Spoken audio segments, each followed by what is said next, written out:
The PlayStation 3 has over 1,400 games. We can sit here and talk about the obvious titles like Uncharted, Infamous, God of War 3, but I feel like that first year of the PS3 was a little bit rocky because more often than not, some of these games did not get the best reviews, or maybe the Xbox 360 version of the game ran a lot better. And with a large selection of games, many of them going at pretty low prices, it can be very overwhelming to determine which of these are worth going back to and which you should completely forget about. Hey everybody, Juan here, welcome back. For this video, we're going to be talking about 4 PS3 games that came out within its first year. I'm also going to have here my good friend Dark One, who's going to talk to us about one of his favorite games for the PS3. So if you like what I do, make sure to subscribe, click on that bell, go down to the comment section and let me know. When you think about that first year of the PlayStation 3, whether they be good games or bad games, which games come to mind? Because maybe I have them as part of my collection and I can talk about them in a future video. So starting things off, if you're a fan of Diablo and Diablo-like games,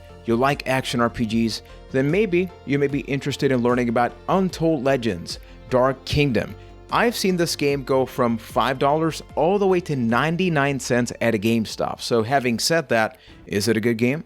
Untold Legends Dark Kingdom came out on November 17th, 2006, and it is the third game in the Untold Legends game series. If you didn't know about the previous games, that's because those games came out on the PSP, so unless you had that handheld, those games were probably not on your radar. It's a generic action game that doesn't really do anything wrong, but it also doesn't do anything great. Visually, this game looks like a really shiny PS2 game. I've recently been playing X-Men Legends on the PlayStation 2, and that game is very similar to this one in terms of the gameplay mechanics. I prefer how that game looks, runs, and plays rather than Untold Legends. One of the benefits and a common feature in these types of games is that you do have access to multiple classes, and with each one, you can level them up, you can provide upgrades, you can change equipment, and you can visibly see the changes as you continue to progress. Even though it's technically a bit of an action RPG, it also feels kind of like a beat 'em up. You have light and heavy attacks, you can guard, utilize special abilities, and even though the game starts off very easy,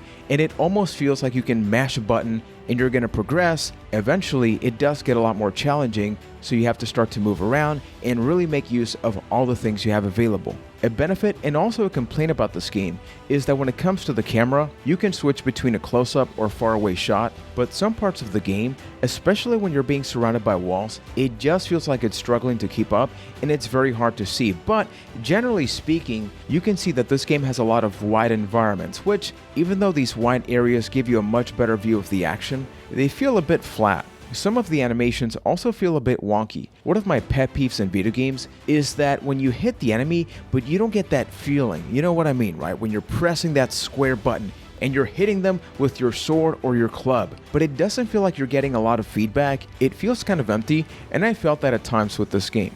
But you can throw rocks, and for whatever reason, this game has a lot of save points. And it felt weird because, keep in mind, this is an early PS3 game, so people are still getting adjusted from having to buy memory cards to maybe just having the hard drive and have it automatically save. But seeing these come up time after time was nice, but also a little bit weird. I'm not saying this is a bad game. It's just a very average one, and the average beat time according to HowLongToBeat.com is around 12 hours. So if you're looking for a game like X-Men Legends, like Gauntlet, and you're curious about these initial games that came out for the PS3, you want to enjoy the positive things, as well as the jankiness and the evolution of PS3 games, I do think it's interesting and worth playing Untold Legends, even if just for a little bit. So based on this footage and my first impressions about this game, are you interested in playing Untold Legends Dark Kingdom? Please let me know in the comments.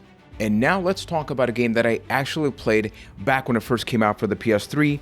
This is Tom Clancy's Rainbow Six Vegas. I got a PS3 before I got an Xbox 360, and I kept seeing people say great things about that Xbox 360 version. This one was delayed, and when it first came out, many people were saying, the frame rate, everything was not as great as the Xbox 360 version.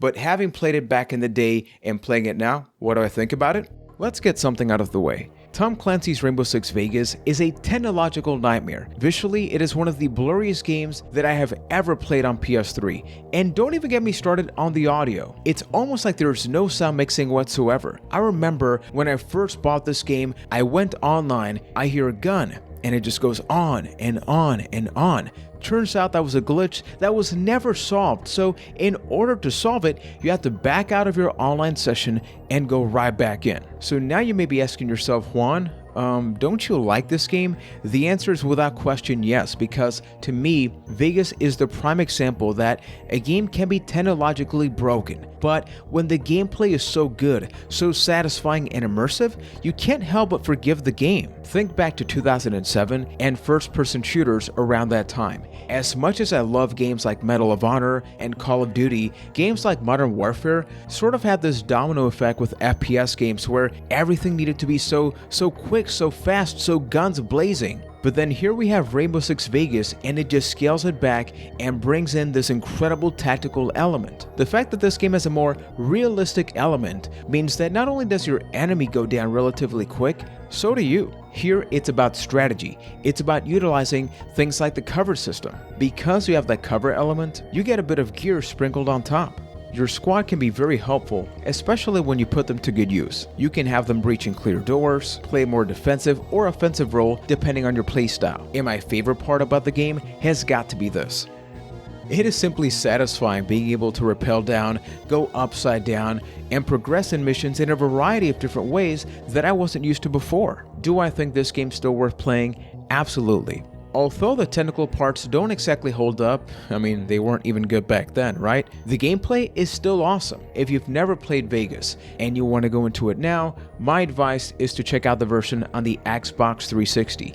That's essentially the best version of this game. I also have it on PC, and I almost recorded some footage, but for whatever reason, the AI on the PC version was broken. So they would actually just walk right over to me whenever I spawned in a map, and that was weird but unrelated to the version we're talking about now.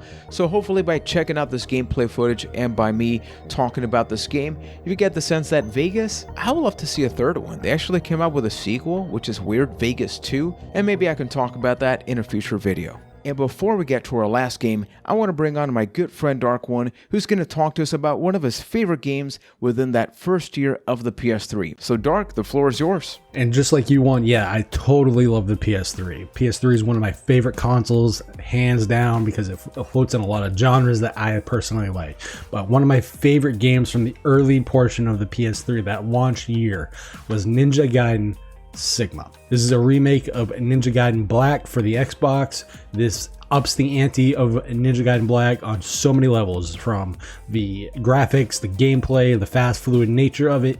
There is so much to love about this game.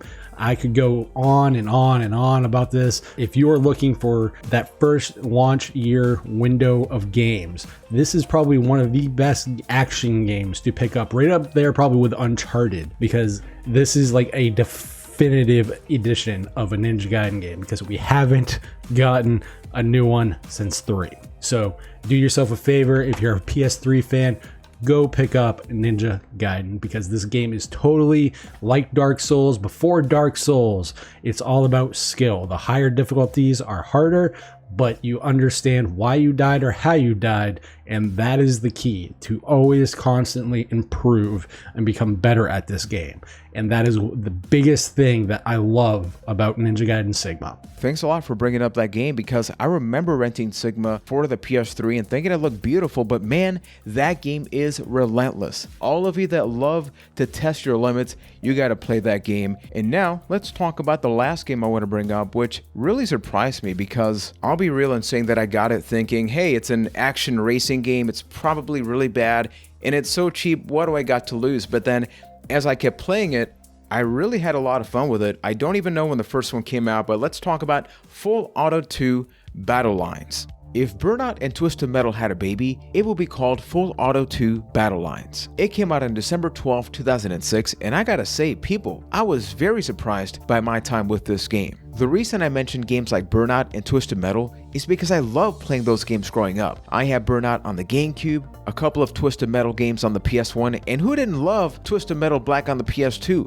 And to me, it feels like Full Auto 2 tries to blend in multiple things from these two great games, and overall, it does a pretty good job. I didn't play the original Full Auto game, which was an Xbox title, and surprisingly enough, this game actually came out on the PSP, so I would love to take a look at that version in the future. Its structure is very similar to a standard racing game, but you have weapons, you can blow stuff up, and who doesn't love that, right? The one thing that's quite challenging is that you can sort of auto-aim it if you want to take down an enemy, but you can also aim with the right analog stick. And just picture that, you're racing with the left one and you're aiming and trying to shoot somebody down with the right one.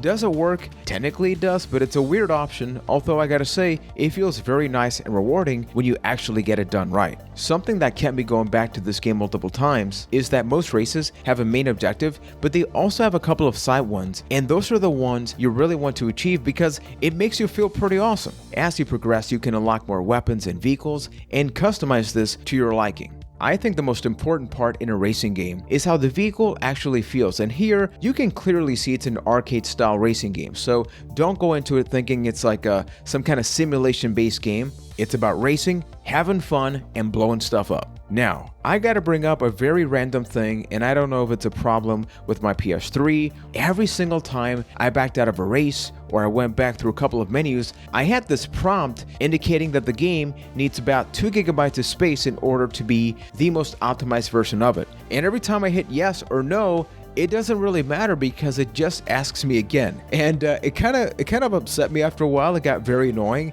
but it's such an odd thing that they didn't patch out. So if anybody else has played this game and you didn't have this problem, please let me know what you did, because I went through the menus and I could not find anything. But I think games like this, it's why it's so intriguing to go back to the first year of a console, because we don't see a lot of games like this. I mean, hell, even when it comes to the PS4, we went an entire generation without a new Twisted Metal game. I actually enjoy the PS3 one, even though a lot of people didn't. Personally, I thought it was perfectly acceptable. So based on the gameplay footage and these quick impressions, what do you think about Full Auto 2 Battlelines? Let me know in the comments. So those were 4 PS3 games that came out within the first year of the console's release. A huge thank you once again to my good friend Dark One for coming on to this video to talk about Ninja Gaiden Sigma. Make sure to subscribe to his channel. He's also got a couple of videos talking about the Wii U, and you know I love that Wii U. Description for all the details, but I gotta say, I really enjoyed my time in working on this video. Even though something like Dark Kingdom felt a little bit generic, I love going back to that and yeah, seeing all the text and the fact that so much of that stuff seems archaic nowadays, but first year of the PS3, you don't know what that developmental cycle was like. They had to put something out there. And then you have a game like Rainbow Six Vegas, which I did play back in the day, and it's just as ugly now as it was back then, but I still love actually playing the game. I just wish it didn't look so blurry. So when talking about that first year of the PS3, is there any other game that comes to mind? Please let me know in the comments. I have a variety of different PS3 games that came out within the 2006, 2007, 2008, and I am going to be talking about those in future videos, or I'm also going to be streaming them over at twitch.tv/MrPlayerJuan. And don't forget, I have a secondary YouTube channel where I do Let's Play sessions. No camera, it's all about the gameplay. You can check out gameplay from one of those games over there right now, so you can subscribe over there, subscribe here. Up until next time, thank you for watching and supporting, and take care, everybody.